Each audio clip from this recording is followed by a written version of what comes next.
What's going on, guys? Welcome back to another video. In this video, I've got another very important AMC update to bring all of you this evening. So what we're going to be talking about in this update is a little bit of the craziness that we saw today in the securities lending market for AMC, the short interest, the potential utilization that we're seeing right now, and the cost to borrow, and how those numbers have been moving, and if they even make any sense. Now, the next thing, we do have to talk about the option chain going into the end of the week for AMC, specifically the max pain, because we typically see the price of AMC pinned around that level every single week. So we are going to be discussing that as well. But the main thing that we're going to be covering in this update is this whole concept of retail investors owning over 90% of the float of AMC shares. Now, there seems to be a lot of controversy and tension around this topic today. And at the end of the day, I kind of want to tell you guys that even if it's 80%, 90%, 95, 150, 200, 300% of the float that we own, every single number is equally as bullish because we own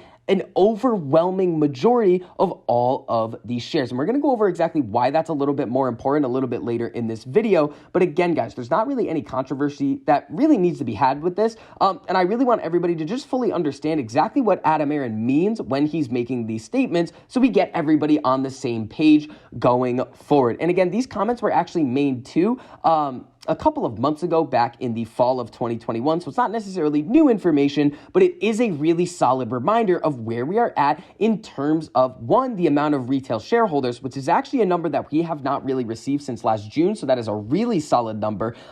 And kind of where we sit with that ownership percentage. So before we get into all of that information, if you enjoyed the information and analysis that I provide for you in this video, make sure you go down and hit that like button. It costs you nothing to do it, but it really helps us out a whole lot in getting this information out to as many people who want to learn. And if you guys want to see more videos like this, make sure you hit that subscribe button and turn on that notification bell so you're notified every time I post a new video. And again, guys, you saw the craziness today with the options plays that we were making. If you want to learn more about that 1348 strategy, it is now the best time of the month to sign up for the Discord if you would like to. So make sure you check out that link down below in the description. So AMC closed the day today up 1.15%. $18.53 was the closing price. Now, it's down slightly in the after hours right now, but honestly, that's kind of surprising to see after AMC reports their earnings.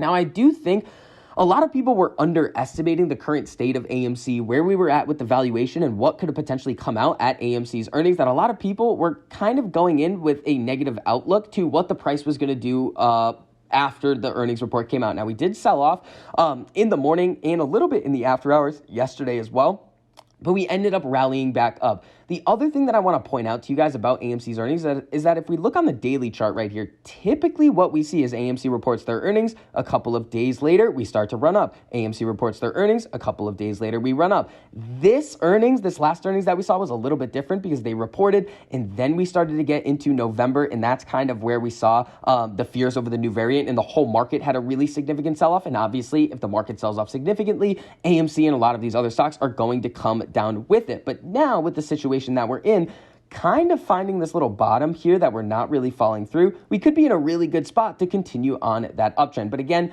when we look at the 4-hour chart, in order to be really bullish on AMC, we need a strong 1348 crossover and a really strong break of this 200 exponential moving average. So coming over to the Ortex data right here, we've got about 5.09 million net borrowed shares. So let me just refresh this. We have that most accurate data over here. Yeah, so 5.09 million borrowed shares. 105 million shares sold short, 20.57% estimated short interest, 1.5% average cost to borrow. But the securities lending market was heating up for AMC today. 1.71 million returned shares, 6.79 million borrowed, and we still have that 100% utilization, which in my mind still doesn't make a whole lot of sense, especially with where the cost to borrow is at right now. Now, coming over to this site right here and taking a look at the max pain. Remember, max pain, the price where the most amount of options, calls, and puts expire worthless, benefiting market makers and institutions and hurting retail investors. That price is going to be $18 a share this week. And again, for those of you guys who may have forgotten, $18.53 was the closing price today. So we are right around that max pain level. But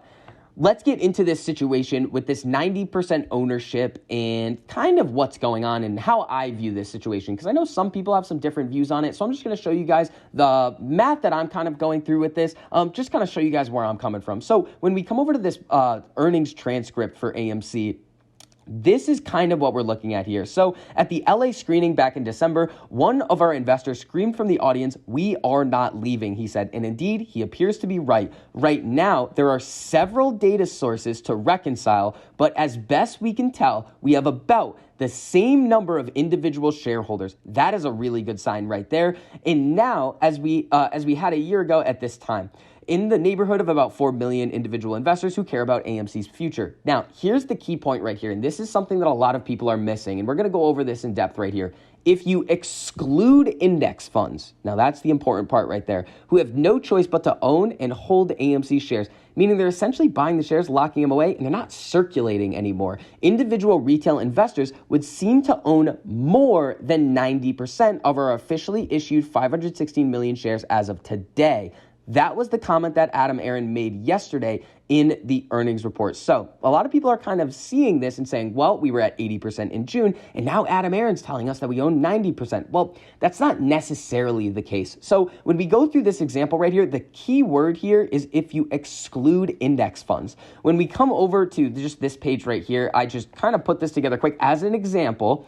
If you have a total float of 100 shares, so the total amount of shares that can be circulated and traded out in the open market is 100 shares, and retail investors own 80 of them, well, that would be 80% ownership, just like we had back in last June. Now, let's just say, for example, the ETFs own 10 of those 100 shares. Well, in this example, if you take those out and go by what Adam Aron is saying, exclude those ETFs, you now are dividing by 90, that 80 number by 90, and you get about 88% ownership. So that's what's going on here. We didn't necessarily step up our ownership. It's just a different way of looking at how this data is presented. So what Adam Aron basically told us is we're at about the same amount.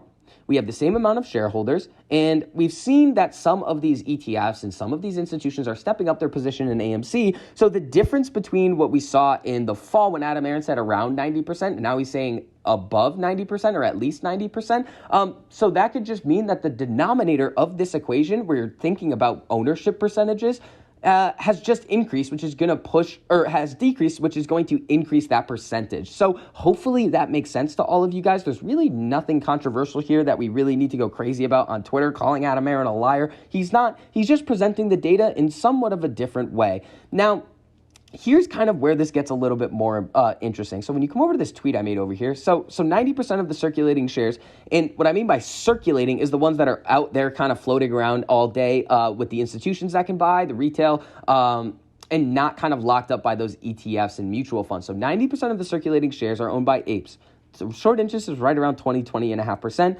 But Fintel is kind of recording the institutional ownership at 36%. 4 million apes could easily buy those additional 51 million shares. We're closer than ever. Now, here's kind of the deal here. If we are operating under the premise that there are a lot of synthetic shares, naked shorts out there, which I personally believe that there is some level of synthetics and naked shorts out in the market right now, that is what we are going off of going into this play on a day-to-day basis. But I kind of want you guys to put that aside for a second and kind of think about this aspect as well. If we actually get up to an ownership percentage that is around 90%, 95%, or even if we can prove that we own 100% or more of the company, here's kind of the scenario that we are in right now, regardless of naked or synthetic shorts, even though you would probably need some of those to get into this situation anyway. So that buying pressure that would be put into the stock would start to push the price up. What happens when the price starts to go up? Well, you start to see a lot of people buying calls. This is where it starts to get interesting though, everybody. When you buy a call, the market maker who's selling you those calls has to go out and hedge. In order to delta hedge calls, you have to go out and buy shares. Now, apes have already kind of bought all the shares that are supposed to exist, even if they're printing all these synthetics, these failure to delivers, these short exempt shares. It's still not really going to be enough to really counteract all the shares that apes are buying and the market makers need to buy in order to hedge those options. So the market makers are going to keep bidding up those shares and the price is going to increase. In that scenario right there, that is not accounting for any shorts covering. That is not accounting for any of these synthetic nonsense shares that are out there. In this situation, this kind of whole thing that we have going on with AMC is huge. When we think about this, even though there are most likely all of these crazy amount of synthetic shares out there, naked shorts, we don't even need it at this point with the way that this is setting up in order for this to be really, really substantial. Now, I don't want anybody to take those statements the wrong way at all. The fact that there are most likely those shares out there could potentially make this next run-up that we are going to be seeing. Nobody knows when it's going to happen, but that next run-up could be even nastier than anybody has ever expected. So that is going to wrap up this update on AMC. If you guys enjoyed the information and analysis that I provided for you in this video, make sure you go down and hit that like button. It costs you nothing to do it, but it really helps us out a whole lot in getting this information out to as many people who want to learn. And if you guys want to see more videos like this, make sure you hit that subscribe button and turn on that notification bell so you're notified every time I post a new video. So I hope you guys are having a great evening, and I'll see you guys in the next video.